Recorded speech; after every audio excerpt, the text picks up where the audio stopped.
Jadi cara psikologis untuk mengoptimalkan komunikasi interpersonal. Nah ini penting, menurut saya ini penting, dan ini hampir setiap hari saya pribadi lakukan, ya, dan juga saya ajarkan di tim-tim saya, ya, kemudian saya contohkan juga ke teman-teman yang lain. Jadi ketika Anda itu melakukan komunikasi nantinya, ya, baik itu komunikasi dengan teman, dengan calon klien, dengan dosen, dengan anak, dengan pasangan, dan sebagainya, ada banyak sekali cara-cara psikologis yang bisa membuat Anda itu menjadi lebih keren. Ya, keren di sini positif baik buat Andanya maupun untuk lawan bicara Anda. Ya, kemudian apa yang Anda harapkan, ya, itu pun jauh lebih bisa tersampaikan dengan memahami teknik ini. Ya.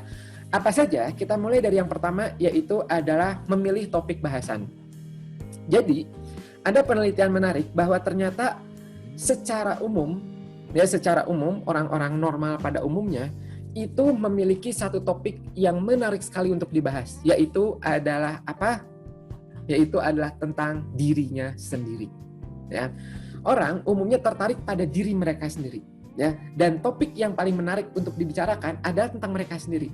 Ya, jadi, ya, dari teori ini apa yang bisa Anda lakukan? Yaitu gini, ketika ketemu orang baru, ya, atau ketika mau mencairkan suasana, ketemu dengan saudara misalnya, ketika reuni, maka usahakan tanya tentang dirinya.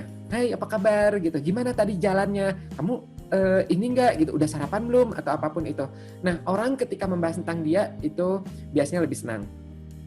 Kalau misalnya udah lebih akrab, ya udah kenal gitu, Anda boleh menanyakan lebih personal lagi. Seperti misalnya, gimana kabar anaknya gitu, lancar nggak sekolahnya nih PSBB ini gitu ya.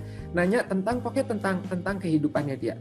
Ya. Tapi sekali lagi perhatikan juga orangnya ya. Ada beberapa orang yang dia itu memang menjaga jarak dan private banget ya. Kalau seperti itu ya jangan hal-hal yang personal.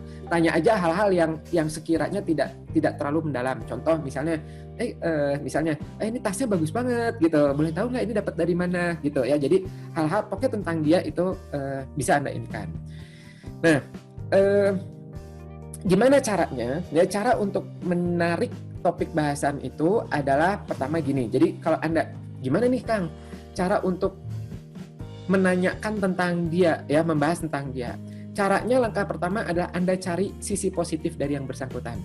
Ya, positif apapun itu. Mau dari karakternya boleh, personality-nya boleh, mau dari barangnya boleh, mau dari apapun itu boleh. Ya, mau dari misalnya dia on time, ya, oh positif tuh. Nah, itu bisa menjadi bahan untuk Anda menanyakan dia. Kamu kok bisa sih on time gitu? Coba dong gimana caranya? Nah, itu salah satu cara contohnya. Kemudian setelah itu baru berikan pertanyaan terbuka. Seperti misalnya nih, saya nanya ke teman-teman ya gitu, selamat ya gitu, ini semuanya udah masuk di ITB, gimana sih rasanya kuliah di ITB? Nah gitu juga termasuk menanyakan tentang Anda ya, udah berapa lama Anda kuliah di sini gitu. Kemudian bisa juga nanya tentang pendapat juga bisa, kalau menurutmu gimana sih pendapat tentang COVID-19 ini di Bandung gitu ya, kapan sih menurutmu kapan sih kita bisa tamasya lagi atau gimana. Jadi nanyakan pendapat, pokoknya apapun itu tentang dirinya sendiri. Nah, di sisi yang sama, kurangi cerita tentang saya, tentang aku, tentang milikku, tentang gue, ya gitu. Itu minimalisir. Kecuali ya ada 1-2 kasus di mana memang tugasnya menceritakan dia, seperti memperkenalkan diri, ya otomatis harus memperkenalkan diri. Saya adalah Kang Afif, saya adalah gini, memperkenalkan diri, ya. Tapi atau misalnya Anda memiliki authority yang memang cukup besar, atau ketika lagi memberi pelajaran motivasi, ya gitu, memberikan cerita latar belakang, nah itu silakan aja, ya. Tapi setelah itu udah langsung kembalikan lagi ke Anda. Kalau Anda sendiri bagaimana, ya? Apakah Anda punya pengalaman yang sama atau Anda punya pengalaman menarik yang bisa Anda sharing? Nah itu adalah yang pertama.